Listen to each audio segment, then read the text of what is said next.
haddii aad qof ganacsada tahay jooji inaad wax ka soo gadato ama ka soo iibsato magaalada Dubai iska jooji inaad Dubai wax kala soo degto u bedelo inaad wax kala soo degto China ku soo dhawo channelka Property Club magacaygu waa Abshakuur Umar channelkan waxaan ku soo gudbiyaa ganacsiga China waxyaabaha la xiriira China warshadaha waxyaabadan oo China la xiriira waxbarashada haddii aad channelkan ku cusub tahay fadlan like share subscribe si aad ula socotid muuqaalada soo gelin doono bartani YouTube haddii aad tahay qof ganacsada oo alaab kala soo dega Dubai runtii waxaan kuu sheegayaa in aad 30% ama 40% sometimes 50% aad ku jirtid khasaare maxaa yeelay magaalada Dubai waxba ma soo saarto wax manufacturer oo yaraatee male sababtoo ah wax warshadihii kuma yaalaan laakiinse China waxa ku yaala warshado caadi oo alaabtii sameynaya maanta waxaan kula wadaagayaa fiidiyogan farqiga u dhaxeeya China iyo Dubai haday noqoto qiimaha haday noqoto shipping sida alaabta marka la soo rarayo halka ay lacagtu kaaga baaba'ayso meena lacagta farqiga u dhaxeeya marka China ka soo gadanaysid iyo marka ka soo gadanaysid Dubai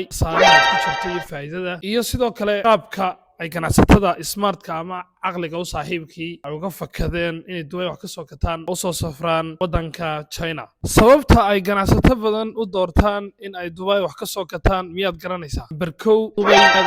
aad iyo aad ayay ugu dhowdahay xaggii wadankeena oo 3 saacadood oo diyaarada ba laga yaabaa inay ku qaato inaad u safartid Dubai number 2 Dubai ganacsatada Dubai qoliyaha alaabta ku gada Carabi ay ku wada hadlaan Carabigiina waa la wada garanayaa marka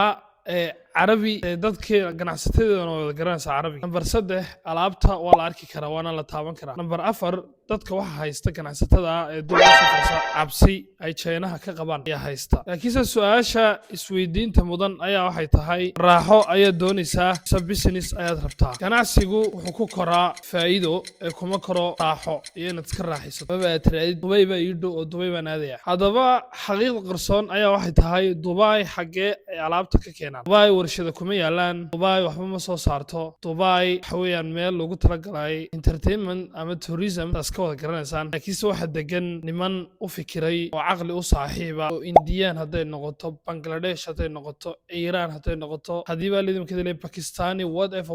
Asian ka faa'iideystay sababtuna waxa weeyaan xagaas ay ka wada furteen companiyo kadibna ayr ay China imaadaan hadda macradka Content Fair wala qabtaa niman Indian oo badan baad ku arkaysaa waliba waa dareemsa inay Dubai ka yimaadeen ambiladoodii wata banidii la kulmayaan waxay leeyihiin alaabtaas waan rabnaa alaabtaas aan ugu sameeyay hadhow Dubai buu fadhiisanayaa ninkani qofka runtii dabcan ganacsadaha ee weligii China u safrin Dubai u safrin runtii ma kala garan karo anigaygaas markii aan ganacsiga soo galay aan ku cusbaa kuwa Dubai jooga waxaan u haysan jiray inay warshado leeyihiin sababtu waa maxay sababtu waxa weeyaan kala garanaysid qofkani ma warshad ba qofkani ma middle ba marka taas waa taa hadaba Dubai alaabta waxay uga timaadaa EU waxay uga timaadaa Guangzhou waxay uga timaadaa Shenzhen waxay uga timaadaa gobollo badan oo ganacsiga oo China kamid ah marka iyadoo alaabtii ay Dubai ay kala soo degtay China markii Indianka kala soo degay alaabtii marka maxaa fuulaya ay kula tahay aqliga marka aad adigu wax xisaabisid waxa fuulaya kiradiisii companyga waxa fuulaya kiradii containerka uu ku soo rartay waxa fuulaya kiradii shaqaalaha waxa fuulaya faa'iidadiisii waxa fuulaya wax iida ka badan that's why aan ku leeyahay 50% ayaa maxay haytay aad khasaare ku jirtaa tusaale yar ayaan ku siinayaa oo ku saabsan qaabkii marginka lagu saari lahaa inaa faa'iidada badan lagu saaran lahaa ku sheegay tusaalean haddii aan xisaabino xabad boorsa oo aan ka soo gadanay Dubai waxa laga yaabaa qiimaha China waxa laga yaabaa inay $10 taagan tahay shippingkii waxaad ku dartaa $3 waa imisa $13 soo ma total meeqay noqonaysaa waxay noqonaysaa $13 okay taas ay ku taagan tahay faa'iido waxa doontii saaro haddii aan ka hadalno boorsada Dubai ka soo gadatay isla boorsadii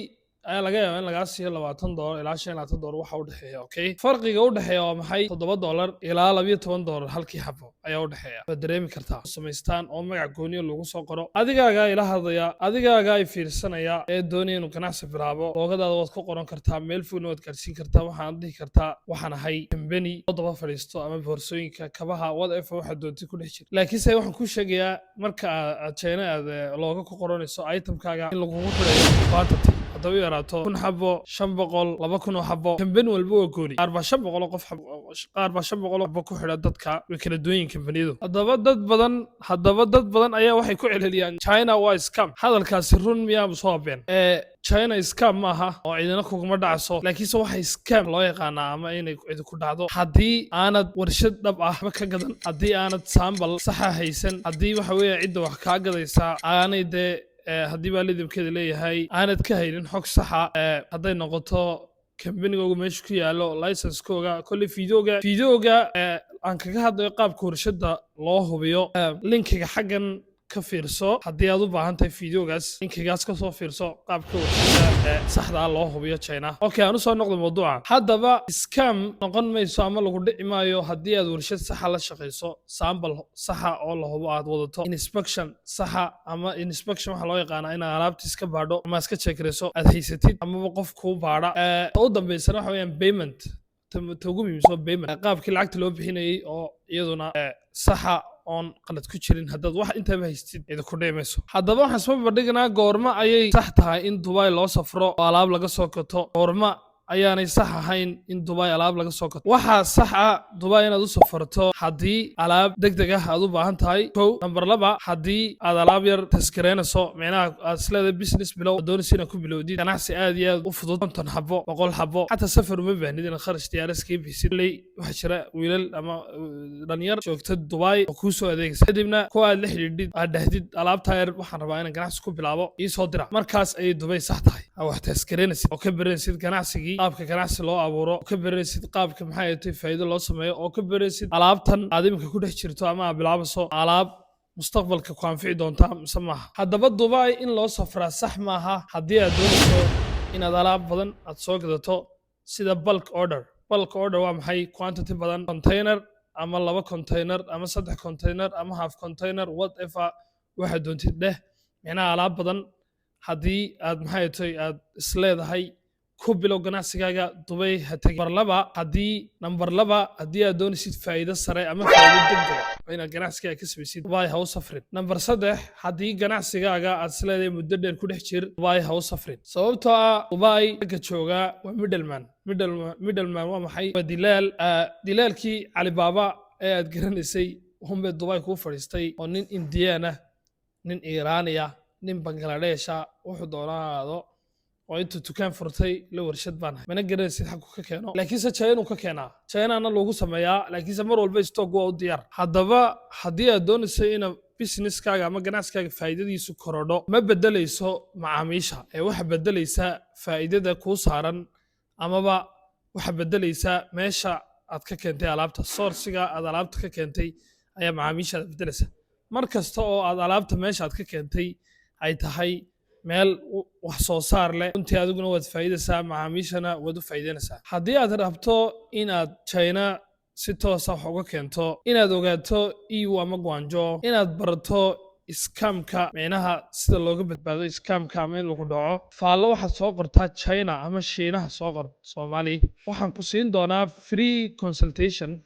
amaba talin bilaash ah ayaan ku siin doonaa haddii aad soo qortid comment China ama Shiinaha insha Allah, si aan kuu tuso qaabka saxda ah ee ganacsiga loo abuuro. Haddii aad muuqaalkan ka faa'iiday fadlan like, share, subscribe mar kale si uu gaadho dad badan oo ka faa'iidaysta